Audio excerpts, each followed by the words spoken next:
maaliif hidhamtanii akkamittiin immoo baatanii jedhanii abbaan keenya asii nu gaafataniiru. Nuyi waan hidhamneef hin beeknu gaafa kaane Hacaaluutu ajjeefame boo'icha dhadhe. Kun waan dhugaadha. Galgala dhageenye walii bilbillee akkam goona jennee ganama boo'icha deemnaa reeffasaa bakka maatiin isaa murteetti geggeessina ka jedhuudhaan manaa baane. Manaa baanee garuu wanti tokko nutti dhaga'ama. Wanti nutti dhaga'amu waa inni Hacaaluun nama tokko miti. Amma du'ee akkuma nama dhaqanii waa gatanii ammoo dhaqanii akka gatamu hin barbaanne. Kabaja Oromootu achi keessa jira. Eenyummaa Oromootu achi keessa jira. Bakka inni itti ulfina argatee itti weellisee deeggartoota qabu handhuura biyya isaatii irraa fuudhanii akkuma nama gatii hin qabne tokkotti ammoo du'ee amma fuudhanii yeroo dhaqanii gatan nutti dhaga'ama. Akkamittiin gatama?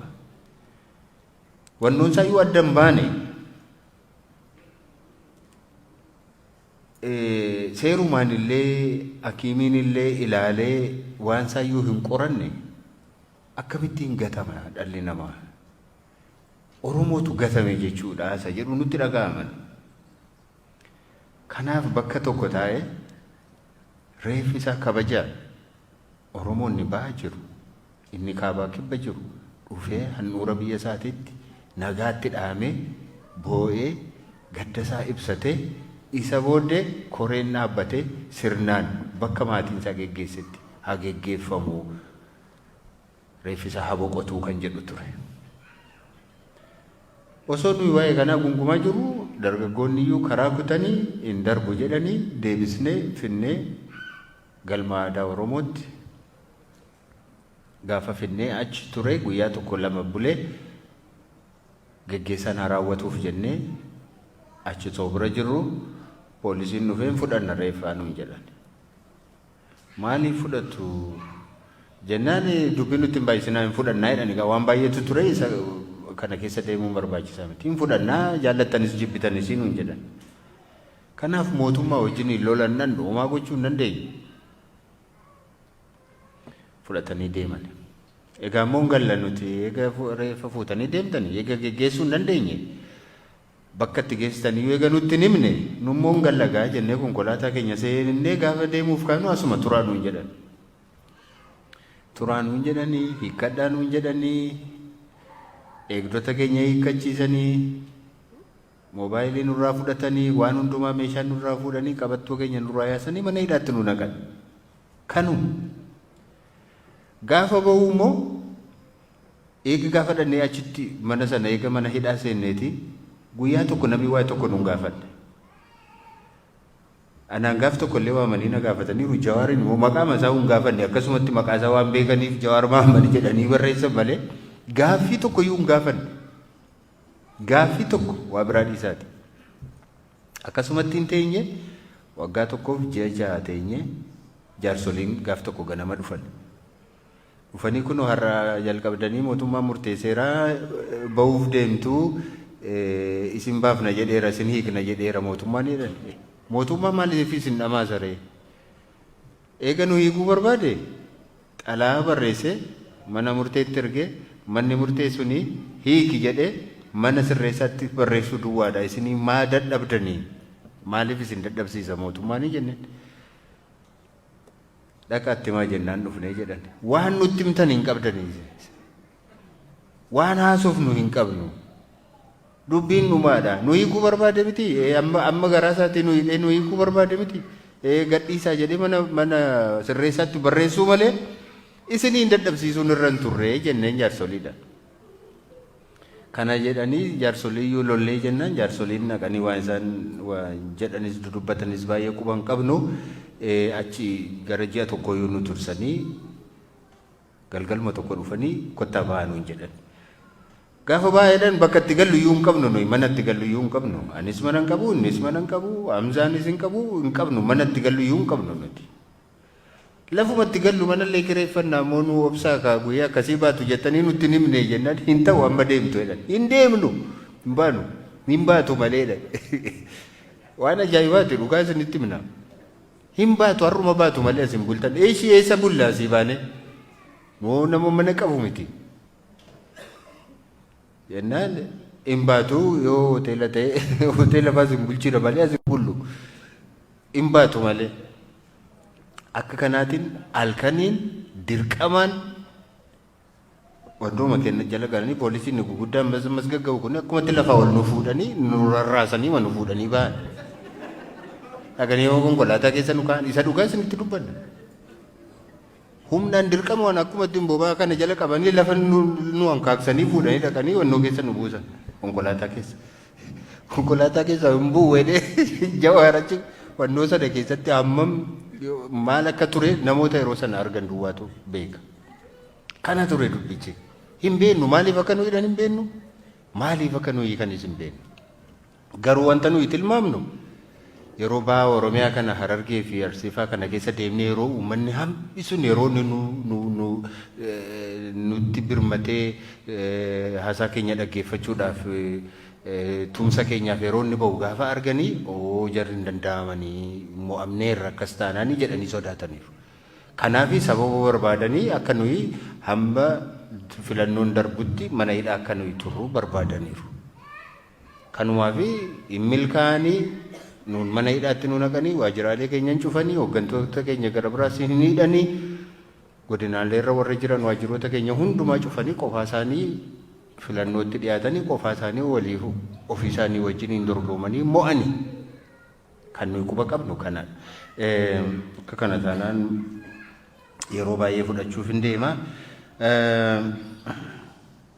osoo uummata biyya keessaan dubbisin maaliif dhuftanii jedhanii sila dubbadheeraan walgahii tokko yoo waamuu hin danda'amu uummata hin danda'amu bakki isaas hin jiru haalli isaas hin jiru uummannis kora yeroo darbe geggeeffanne iyyuu kora keenyarraa deebi'anii nama meeqatu hidhame baay'ee haala rakkisaa keessa jirra kanaaf hin dandeenye sababii kanaaf karaa makanatti isaaniinis uummata galateeffatan malee galateeffachuu hin dandeenye Abiyyi waggaa 30 bulcha jedheera maal faayidaa maalii qaba inni waggaa 100 bulcha iyyuu jechuu danda'a garuu filannootti inni yaanna taanaan immoona beekamaadha filannoo sanatti inni yaatamu inni jedhu biyyi sun biyya namni tokkos namni lama qofaan yookaan namni biyya sanaa duwwaa bulchus miti itti deemamee nan seeraan itti deemamee jennaan hunduma mo'atama hunduma injifatama piroosesii sanaan achi hin ga'uudha achi ga'uu hin dandeenya moo hin dandeenyuudha isadha kan nuti yaalaa jirru amma isadha kan nu yaalaa jirru bira geenyaan garuu hin mo'annaa jenna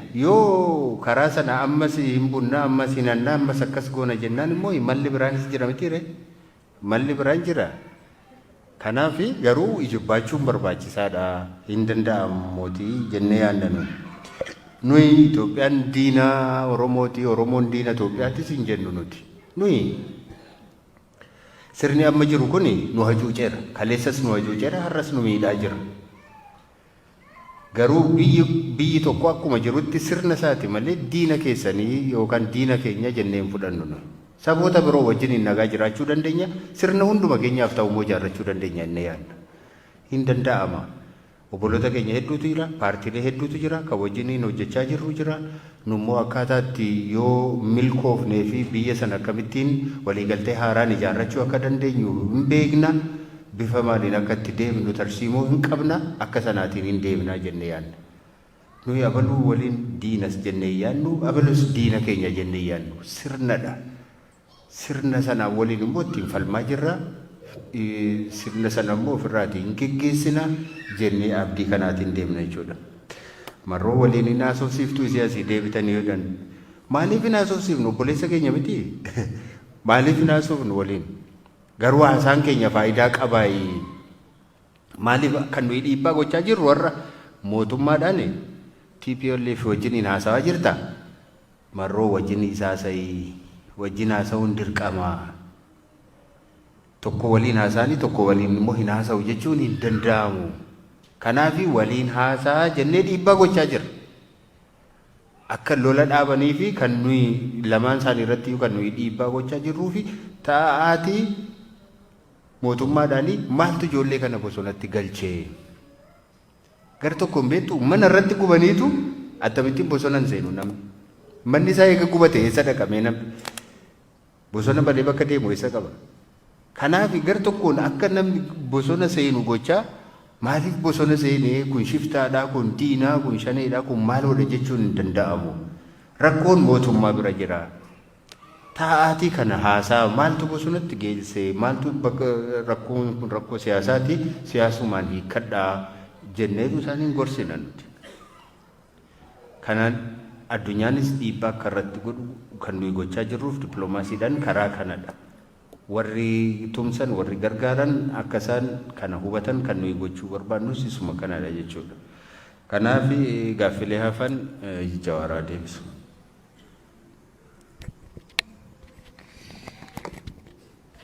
Gaaffii Jaanet gaafatte akka obbo Baqqalaatti maal haasofne jettu hidhaan guutii nama gooti beekta. Mana hidhaatti an dulloome inni immoo dardaree dhufe. Mana sida hin sodaatan an jedhe yeroo hunda inni yoon du'es jannatan seenedha ani immoo yoon du'e azaaban seenedha waan hin jedhuuf xiqqoo jijjiirti jechuudha. Waanuma tokko haasayaa jirra akkuma adda addaatti dhiyeessaa jirra. Ejjennoo paartii keenyaatti kan jalakkisaa jirru. Sagalee maa gallaafatte kan jettaniifi it's for a cause. Biyyi nuti biraa hidhamneef nuti baane jarana takka miti. I'm not going to lie to you. I do not want to add fuel to the fire. Itoophiyaan biraa hidhame ibiddi gamasii bosona irraa itti dhufaa ture. Abii rabbii jedhi ibiddi dhufaa jira waliin irraa haa dhoorginu jennaan didan. Itoophiyaan an itti bahe immoo ibiddi kallattii hundaan bosona irraa dhufee itti qabatee jira. Yeroo dheeraaf kan hin callisee fi where should we fit in? Rakkoo kana akkam haa goonu? Ulfina sagalee kiyya, ulfina paartii keenya ni beeknanu. Kanaaf maal yoo goone rakkoo uummata keenya ragahaa jiru kana akka dhuunfattis akka paartiittis maal godhuu qaba kan jedhu sirrumatti itti yaadnenu. Anis akka dhuunfatti hooggansa biraa wajjinis mari'anne. Kanaaf uummanni keenyas sabaaf sablammoonni sunis rakkoo hamaa itti as keessa jiraniif daran itti hammaataa deemu jira keessaa bahuudhaaf lolli kun dhaabbatuu qaba. Ibiddi kallattii maraan itti qabateera jenneera. Gaafa nu bahu hennu san at least gagama Tigraay dhaamsuu eegalanii turan. Abdii xiqqoo qabaannee turre. Garuu immoo gara kaan immoo belbelchaa deeman. Nuyi kan jenne ibiddi gama maraan waan qabateef gara tokkoon dhaamsitee gama biraa dhiisuu hin dandeessu. Ibidda gama maraa dhaamsii kanarratti shoora keenya taphachuu barbaanna. Saba keenyaafis biyya saniifis kan fayyadu kana jenneet kanaan nu jechuudha. Maaf hidhamtan ka jedhu piroosesa isaa akkaataa itti hidhamne inni ibsee jira. Garuu this is part of a larger question. Waan waggoota lamaan dabre kana taane maaliif taane ka jedhuuf gaafachuun barbaachisaadha. Hacaaluun maaliif ajjeefame? Namni keenya maaliif dhume? Dargaggeessi maaliif bosona seene? Lolli Tigraay wajjin maa eegale? Ibiddi biyyattii guutuutti maaliif qabate? Keenya isolate goonee ilaaluu hin dandeenyu. Overall waggaa horaan irraa haalli ture osoo wayi waannu baaburri hadiida irraa bahe. Erga baaburri hadiida irraa bahe tokko hin caba, tokko hin du'a. Qabeenyi hin barbadaa'u. Holistic picture biyya sanii qabaachuu barbaachisa. Rakkoon biyya sanii hedduu wal xaxaa dhufee jira. Kanaaf hidhamuun keenyas dogongoroota hojjetaman san keessatti laalamuu qaba. Uummata biyyaa osoo dubbisitiin maa dhuftan ka jedhu dhugaa gaafi sirriiti. Irra deemnee osoo galateeffannee ni gammanna. Sunni haalli sun hin danda'amne. Garuu uummata keenya beegirra haga cinaaqsanirraa haga kamisetti dhufee nu laalee jira. Ji'a lama guutuu waan qabu qabatee ji'a lamaa miti as dhufnutti guyyarraa namni keenya dhufee rakkoo isaa nutti himata.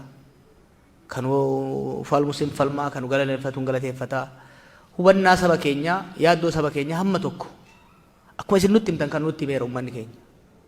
Kanaafillee uummata gunkumaa irraa cufannee osoo hin ta'in uummata dhaggeeffannee dhufne. Osoo mootummaan ni mari'anne jedhee qophiidha. Qophiis qabnaa qophaa'aas jirra. Mootummaan gara mariitti seenuun dirqama. Ofis baraaruu biyyas baraaruu yoo barbaade dirqama. Ala Itoophiyaan suni biitti suni amma booda waa lama hin dandeessu sirriitti dhima.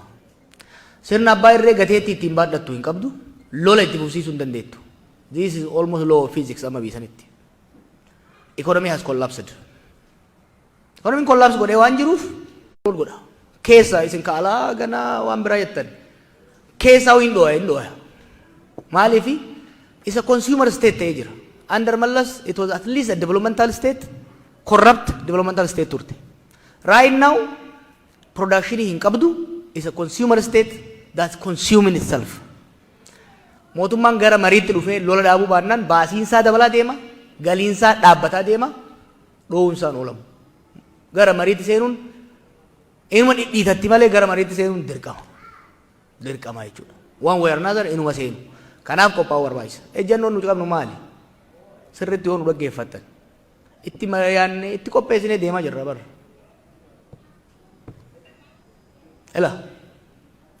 The war politics is over. Politics of war is ending. Politics of peace is coming. Waggoota lamaan sadeen dabre kana keessatti sagaleen Oromoo politics of war keessatti illee absent ture. Politics of peace keessatti illee sagalee Oromoo hambisuudhaaf yaalamaa jira. Kana diidaa jirra jechuudha. We demand a seat at the table. Kana gochuudhaaf kan socho'aa jirru. In a nutshell. Gara humnoota hidhatan wajjin protookoolii bataasaa qaba. Akka amma isin yaaddan kanatti sadarkaa lolli biyya sanii gahetti jaarsummaa abbaa gadaatiin Baqqalaaf Jawaariin jeeluu fi ibsaatiin wani ta'u hin jiru. Amma internationalized ta'ee jira konfliktiin Itoophiyaa keessaa. Is no longer domestic. Is international. Why? Humnoonni alaas baay'ee keessa seenanii jiranii. Konflikti illeen local conflict irraa guddatee full-fledged civil war ta'ee jira. Kana immoo furuudhaaf akkaataa seera qaba. Sirna qaba, principle jira kan ittiin hordofamuu qabu. Third party waliin filatu, venue waliin filatu, steppiidha qaba, truce irraa akkuma Tigraayitti argaa jirtan miti. Tigraayitti truce, temporary humanitarian truce, some booda ceasefire, some booda political negotiation jedhamaa deema. Maaltu barbaachisaa? Simultaneous and multi-track process waan jedhamu barbaachisa. Kunis maali? Mootummaan humnoota isaa waliin walolaa jiran kana wajjin adda addatti marii eegala. Akkuma humna TPLF wajjin eegaleen waraana bilisummaa Oromoo wajjis, warra Gaambeellaa wajjinis, warra Beenishaangul wajjinis simultaneous but multi-track. Keessatti immoo kan godhamu nuus kan godhamu hin jiraata jechuudha. Dhumarratti yoo biyyi kun kan milkaa'u taate waggaa tokko lama booda sadii booda traakiin adda addaa kun dhufee walitti dhufa. It has become so complicated. Waan laafaa as ga'uu hin qabnetu yeroo ammatti baay'ee xaxamaadha. Dafanii amma lola kan dhaabuu baannaan immoo bara dhufu kanarra caalaa xaxama. Domestic warri biyya keessaa wal lolus lakkoofsi isaa dabalaa deema. Ispoonsarri alaas dabalaa deema. Bakkuma qabatanii gadhiisanillee rakkisuuf deema beektu. Kanaaf protookoolii hordofantu jira. Sanirratti hawaasa addunyaatti haasayaa jirranu. Ibidda gama tokkoon dhaamsitee gara biraatiin deema. Oromoo waan taaneef waraana bilisummaa Oromoo buleen keenya waan ta'eef miti. It's a matter of practicality. Tigraayitti lola dhaabanii Oromiyaatti lola deemsisuun hin danda'amu. Hin dhaabatu lolli akkasitti bifa sanii. Kanaaf kan push godhaa jirru ከጉራቤ ማህበረሰብ የተነሳው ጥያቄ የክልልነት ጥያቄ ልጅትመት ጥያቄ መሆኑን ፓርቲያችን ያምናል። ነገር ግን አሁን እየተካሄደ ያለው መንግስትም ለመብት ተሟጋቾችን በከፍተኛ ጥንቃቄ መሄድ አለባችሁ። የሀገሪቷ ሁኔታ በጣም ኤክስፕሎሲቭ ከመሆኑ የተነሳ ድሮ የህዝብ ጥያቄ ቨርቲካል ነበረ፣ በመንግስትና በህዝብ መካከል ነበረ። ከደርግ ምናልባትም ከኢህአዴግ ጀምሮ ገዢዎች እየተካኑ የመጡበት ነገር አለ። ህዝባዊ ጫና ሲመጣባቸው፣ ቨርቲካል የሆነ ጫና ሲመጣባቸው ሆሪዞንታል ኮንፍሊክት ይቀሰቅሳሉ። ይሄ ከፍተኛ አደጋ ሊያመጣ ይችላል። ስለዚህ መንግስትም ከዚህ በፊት ሲያደርግ እንደነበረው የክልል ጥያቄ ለማፈንም ሆነ ህዝብ የማይፈልገው መንገድ ለማያስኬድ መቻኮል የለበትም። በተረጋጋ ሁኔታ ህዝብን በሚያሳምን ሁኔታ መሄድ አለበት። ታጋዮችም ሀገሪቷ፣ ክልላችሁ፣ ህዝባችሁ ያለበትን ነባራዊ ውስብስብና አደገኛ ሁኔታ በመረዳት የክልልነት ጥያቄ፣ የዞን ጥያቄ፣ የወረዳ ጥያቄ፣ ሌሎች ጥያቄዎችም በተረጋጋ መንፈስ እንዲሄዱ ካልተደረገ በአሁኑ ሁኔታ ኢትዮጵያ ውስጥ ግጭት መቀስቀስ በጣም ቀላል ነው። ማቆም ግን በጣም ከባድ ነው። ኢትዮጵያ አሁን ያለችው የበጋ ሳር ነው፣ የበጋ ሰንበሌጥ ነው። ትንሽ እሳት አገር ያዳርሳል። ስለዚህ በጥንቃቄ እንዲኬድ ልንጠይቅ እንፈልጋለን። ወጋ ሶዶማ ኢሲን ቡልቹ በርባደን ጋፊ jedhuuf rabbi keessa jiraadha gaafiin. Gaafa qeerroon qabsoo gaafa nu 2020tti sirna san buusuu deemnu karoora baafannu jarri waggaa 50 bulchuuf karoora baafataa turan. Isin foolish biyya sanitti waggaa 30 namni tokkos ta'ee paartiin tokko nan bulcha jedhe. Karaa amma deemanii jiraannan waggaa 30 wanti bulchanuu hin jiraattu. Sanitti himna. Warra bulchuu miti. Warri wanti bulchanuu hin jiraattu. Taphni akkasii ta'uu hin danda'u. Nu waan akkasii hin yaadnu nu waggaa 30 irratti yoo rabbi nu gargaaree uummata keenya rabbi gargaaree lola nurraa dhaabate waggaa 30tti maal laallee taanu abaluu waan gorra jiraa miti. Waggaa 30tti maaliif lolli waggaa lamaa biyyattii waggaa 30 duuba deebisee jira. Waggaa 30 irraatti deebinee bakka san ga'uun keenyayyuu shakkisiisaadha isinitti himaan haala amma jiruun. Kanaaf jarri mootummaas illuuzinii achi keessaa bahuu qabu. This illusion is a crazy illusion. Haalli qabatamaan biyyi sun keessa jiru waan hawwii akkasiitiif nama fiduu miti. Warra isaan duraatirraa barachuu qaban.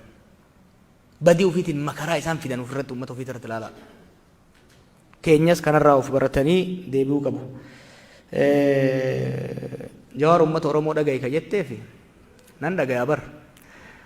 Sis nan dhagaya. Kaffallaa keetis jiru nan dhagaya. Ofis nan dhagaya. Garuu waan si gammachiisu sitti himuun. Kaati jettus dhagaye, ka uummanni biraa jedhus dhagaye. Waanin barnootaan qabu, waanin muuxannoon qabu laaleetiin madaalchisee waan saba kanaaf biyya kanaaf ta'u jedhu hima. Kun si gammachiisuu dhabuu danda'a. Ani garuu si bashannansiisu as hin jiru. Ani dhiisa harka dhiisa uummata miliyoonaan baasee hin jira. Hin danda'amu osoo jedhu qabatamaan hojii hojjedhee agarsiisee hin jira. Ani faaruu hin barbaadu.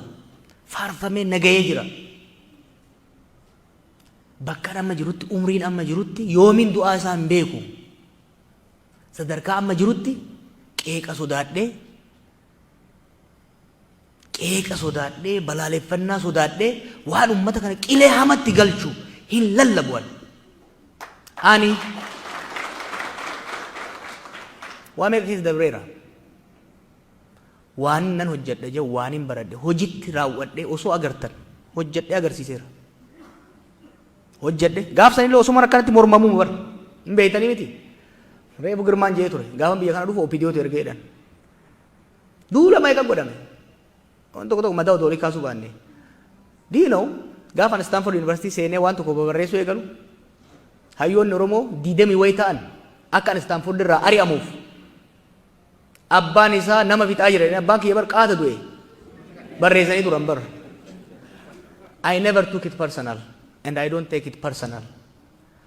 Waaqi rabbi hoggaana uumuu saba kanaaf waa buusi jedheeti. Hamma danda'e buuseera. Gara fuulduraas karaan itti amane warra waliin amannu wajjin hojii qabatamaa saba kanaaf ta'u. Uummata hin dhaggeeffanna. Uummata irra deemnee hin dhaggeeffanna. Garuu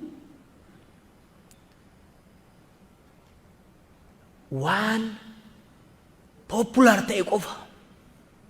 I was a populist. I have done it bar. I know how to do it. haalli qabatamaan Oromoof Itoophiyaan keessa jirtu garuu populizimiin hin hojjetu. Populizimiin Abiyyiin bakka geessi agartanii jirtan. I will tell you.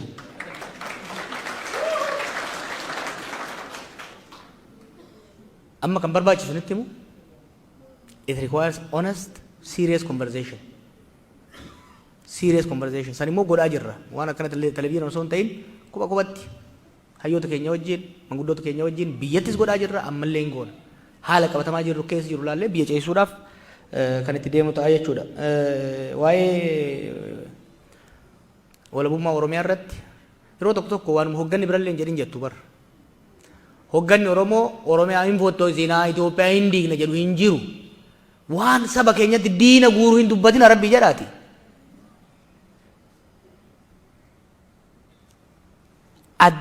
Even the farthest left qabsoo Oromoo keessatti ummanni Oromoo hiree isaa ofiin akka murteeffannu aangeessina jedha malee hin diignaa hin fottoksinaa. This is negatives.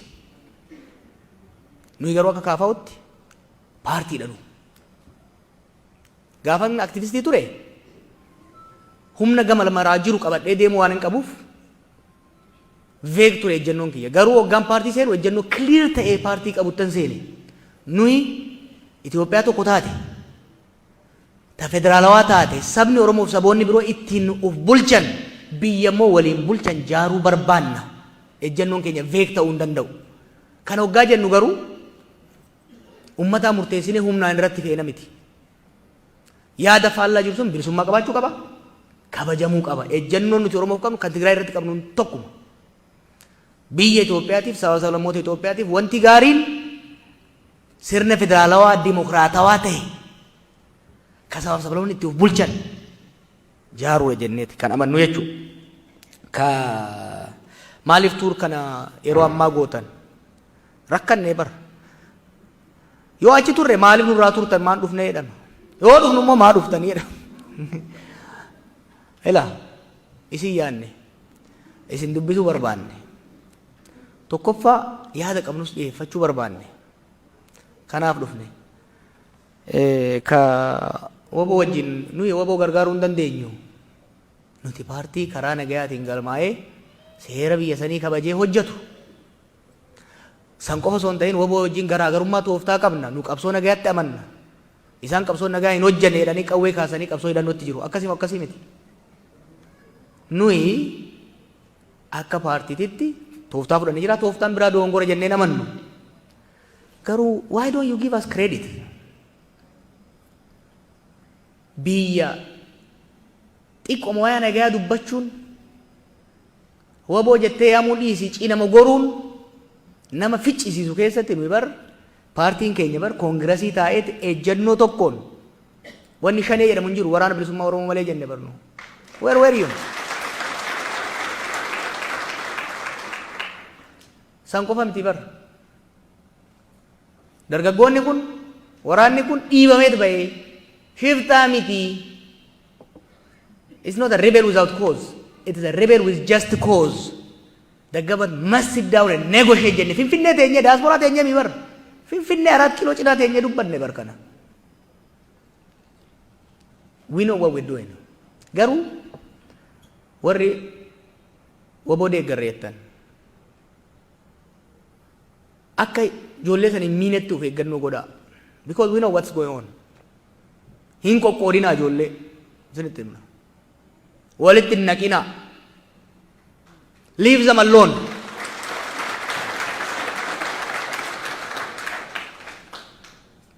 Do I have to say the details? No.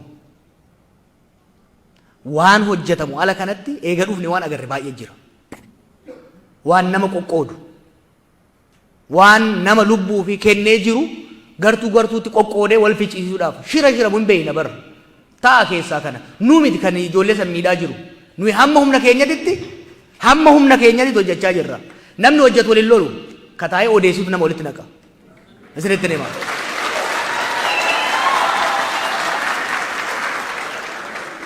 Kanaaf, how about you put your money where your mouth is? Put it there. Action speaks louder than words. Okay? Whatever you do, don't be destructive force. Whatever you do, don't be destructive force. Nuyi karaa itti amannee jira. Yoo dandeessan gargaara. Yoo hin dandeenye karaa hin taa'ettan san gargaara. Garuu negative energy ila nuyi ummata keenya keessa jirra. Ummata keenyatti gad deebina. Waan hojjannu waan dubbannu hin beeyna. Wanni guddaan diaspora irraa barbaannu maal akka ta'e isinitti himu? It's not your dollar, no. We want the dollar, but it's not the most important. The most important is toxic energy nutti hin ergina. Ummata ajjeefamaa jiru, hidhamaa jiru, beelli rakkisaa jiru, waan uffatu hin qabne, bakka bulu hin qabne. Summii itti gad hin facaasinaa. Summii itti hin facaasinaa.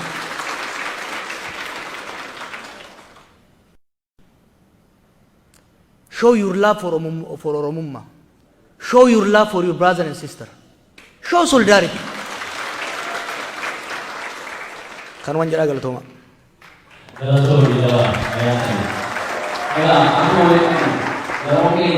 Officially, it's over. But,